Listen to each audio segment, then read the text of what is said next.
भारत माता की, भारत माता की।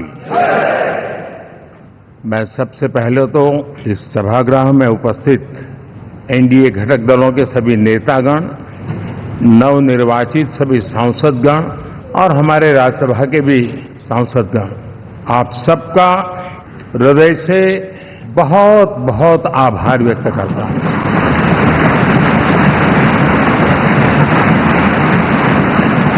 मेरे लिए खुशी की बात है कि इतने बड़े समूह को आज मुझे यहां स्वागत करने का अवसर मिला है। जो साथी विजयी होकर के आए हैं सभी अभिनंदन के अधिकारी हैं, लेकिन जिन लाखों कार्यकर्ताओं ने दिन रात परिश्रम किया है, न उन्होंने दिन देखा न रात देखी, और इतनी भयंकर गर्मी में हर दल के कार्यकर्ता ने जो पुरुषार्थ किया है, परिश्रम किया है, मैं आज संविधान सदन के इस सेंट्रल हॉल से सर झुका करके उनको प्रणाम करता हूं। साथियों, मेरा बहुत सौभाग्य है, सर्वसम्मति से चुन करके मुझे एक नया दायित्व दिया है और इसके लिए मैं आपका बहुत बहुत आभारी हूं। व्यक्तिगत जीवन में एक मैं जवाबदारी का एहसास करता हूं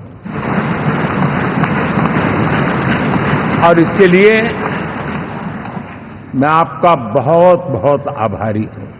इस सदन में मैं बोल रहा था, आप सबने मुझे नेता के रूप में चुना था और तब मैंने एक बात पर बल दिया था, विश्वास।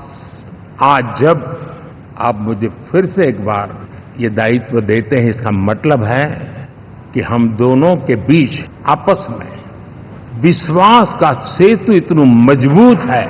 ये अटूट रिश्ता विश्वास की मजबूत धरातल पर है और ये सबसे बड़ी पूंजी होता है। ये पल मेरे लिए भावुक करने वाले भी है और आप सबके प्रति जितना धन्यवाद करूं उतना कम है। साथियों, बहुत कम लोग इन बातों की चर्चा करते हैं, शायद उनको सूट नहीं करता होगा, लेकिन हिंदुस्तान के इतने महान लोकतंत्र की ताकत देखिए कि एनडीए आज देश में 22 राज्यों में लोगों ने उनको सरकार बनाकर के सेवा करने का मौका दिया।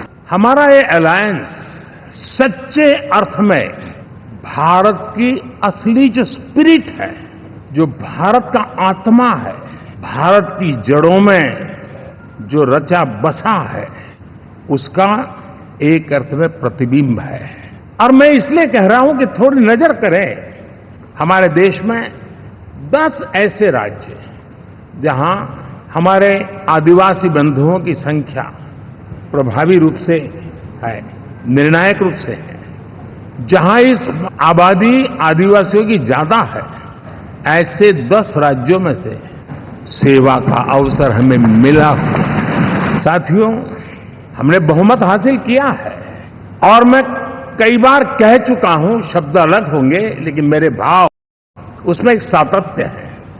सरकार चलाने के लिए बहुमत आवश्यक है, लोकतंत्र का वही एक सिद्धांत है, लेकिन देश चलाने के लिए सर्वमत बहुत जरूरी है। और मैं आज देशवासियों को यहां से विश्वास दिलाना चाहता हूं कि आपने जिस प्रकार से हमें बहुमत देकर के सरकार चलाने का सौभाग्य दिया है, ये हम सबका दायित्व है कि हम सर्वमत का निरंतर प्रयास करेंगे और देश को आगे ले जाने के लिए हम कोई कोर कसर नहीं छोड़ेंगे।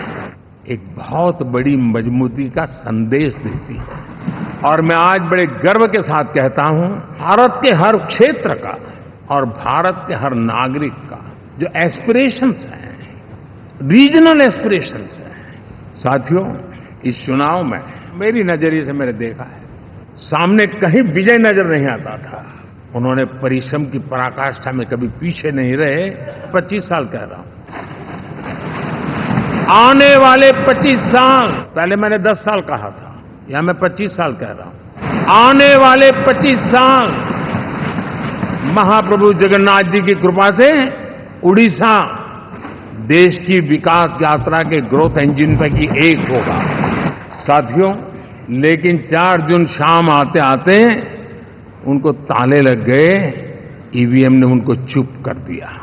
2024 के लोकसभा के चुनाव के जो नतीजे हैं, हर पैरामीटर से देखेंगे और आपने देखा 2 दिन कैसा चला, जैसे हम तो हार चुके हैं, गए।